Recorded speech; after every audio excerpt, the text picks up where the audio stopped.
How to pipe frosting. What does piping mean? Piping is a way to decorate a cake. It's when you put frosting into a bag that has a special shaped tip on the end of it, and that way you can get different shapes and designs onto your cake. So today we're going to use the following equipment: scissors, a rubber spatula, a ruler, a tall drinking glass, and piping bags and piping tips found in your Young Chef's Club box. Today we're going to work with 3 tips: a round tip, a petal tip, and an open star tip.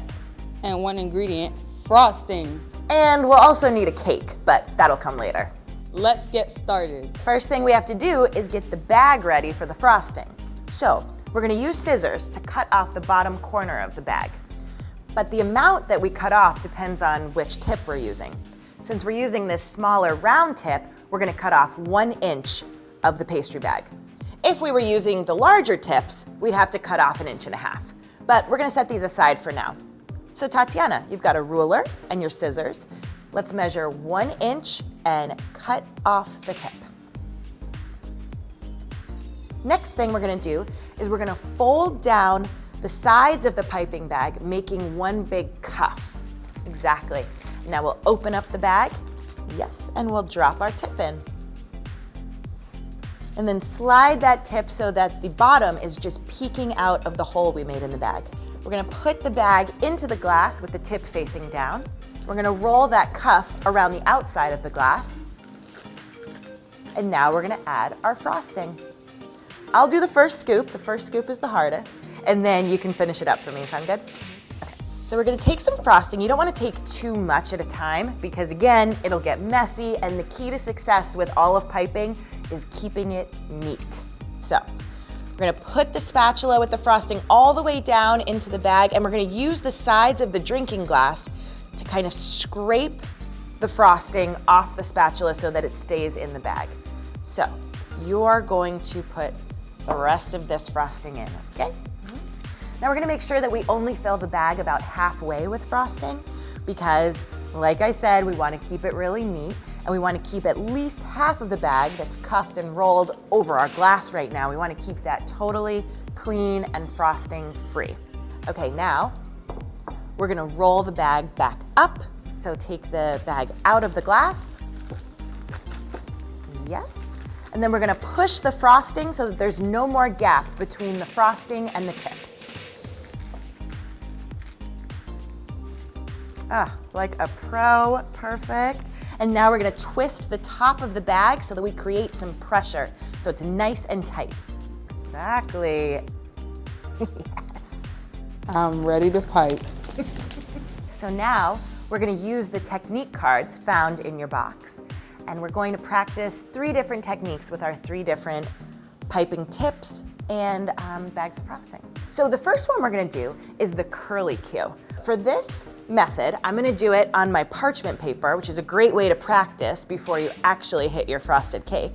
And then I'm going to give the bag over to you, and you can try using your technique card. And we're going to hold the bag perpendicular to the sheet or your practice mat or the top of the cake. We're going to use your writing hand with the piping bag, and your other hand can just kind of steady the bag. Now, we're going to push the frosting out of the tip, and we're going to make a loop with the frosting. And stop, just like that. Nice. Okay, now we're going to try doing a whole line, making continuous loops, and that's going to be our curlicue pattern. So I've got this nice and tight and twisted. I'm using my other hand to steady the bag, and here I go. I'm pushing, trying to keep an even amount of pressure as I pipe and move my hand to make these curlicues.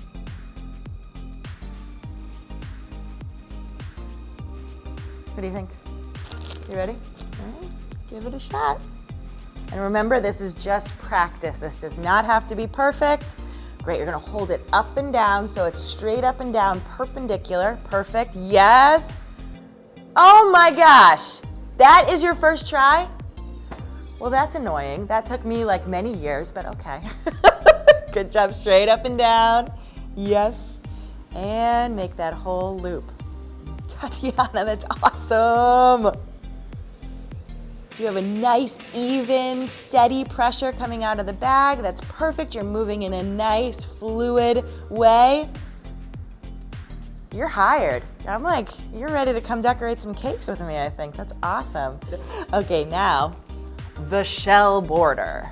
To make a shell border, we're gonna use our open star tip. Again, I'm doing that nice twist to make sure that I've got the frosting nice and taut inside of the bag. Now for this one, instead of going straight up and down like we did for the curlicue, I'm actually gonna hold the bag at an angle to the sheet or to the top of the cake or to the edge of the cake. Now for this border, I'm going to push some frosting out while I'm moving my tip a little bit to the left. Then I'm gonna reduce the force of how I'm pushing the frosting out, and I'm gonna drag the tip back to the right. It's gonna make a little tail. So here I go, I'm pushing, I'm moving a little to the left, I'm releasing the force and dragging back to the right. Now the key to a shell border is to keep on going with these shells, and you pipe each shell at the base of the tail of the one before it. So here we go, I'm gonna make a nice row right here. So I'm pushing, release, and drag. Now I'm pushing right where that tail was, release and drag, push and drag, push and drag, push and drag, and it just keeps going like that. Now the reason that we think you should practice either on parchment paper or on your handy dandy cards that you can find in your box is because a lot of this is muscle memory. The more you do it, the easier it's gonna be.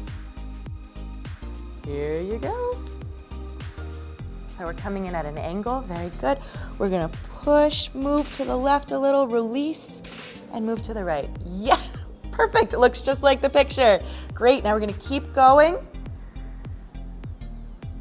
Nice, now start that next one right at the tail of the other one, perfect.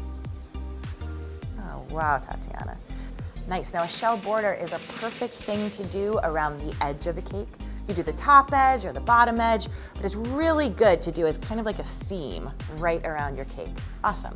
Okay, you've already mastered that one. Third and final technique for today, we're going to do the ruffle. Now, conveniently, we matched this one to your shirt, so I hope you appreciate that. Now, a ruffle border is made with a petal tip. So, this one we're also gonna hold at an angle to the sheet or the surface of the cake, and this is gonna be an even lower angle than the shell border was. And I'm gonna have the wide part of the petal tip facing down. Now I'm gonna make kind of a squiggle shape, just like this. Whoop. And see, because there are two different sides to this tip, it gives some really good texture, kind of like a ruffle when it comes out. Now, as I make squiggle after squiggle, it's gonna turn into a ruffle. Here we go. I'm going down, up, down, up, down, up, down, up.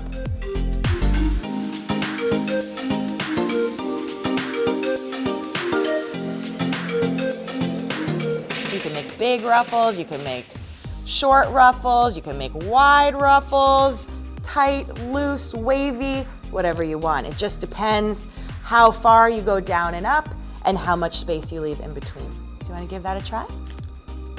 Great. Oh, so ruffly, I love it. You've got the wide side of the petal tip facing down, and here she goes. She's up, she's down, she's up, she's down, up, down, up, down. Loving it. Okay, can we please take a look at this, because Tatiana's ruffles are about 1,000,000 times better than my ruffles. So that's a fun fact. I've been doing this for 15 years. Way to show me up. All right, Tatiana, it's time to decorate your cake. So which technique do you think you want to use? I think I want to do ruffle. Ruffle. Okay, great. And where on the cake are you going to put the ruffle? On the top. On the top. Awesome. Always good to think these things through before you actually hit the cake, because it's a little bit harder to scrape the frosting off if you change your mind. It's not impossible, but it's a little bit harder. So that sounds great. Go for it. Let's see a ruffle around the top edge of your cake.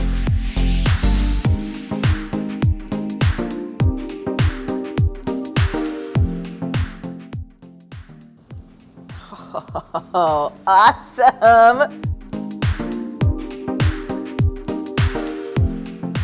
more decorating techniques, visit atkkids.com.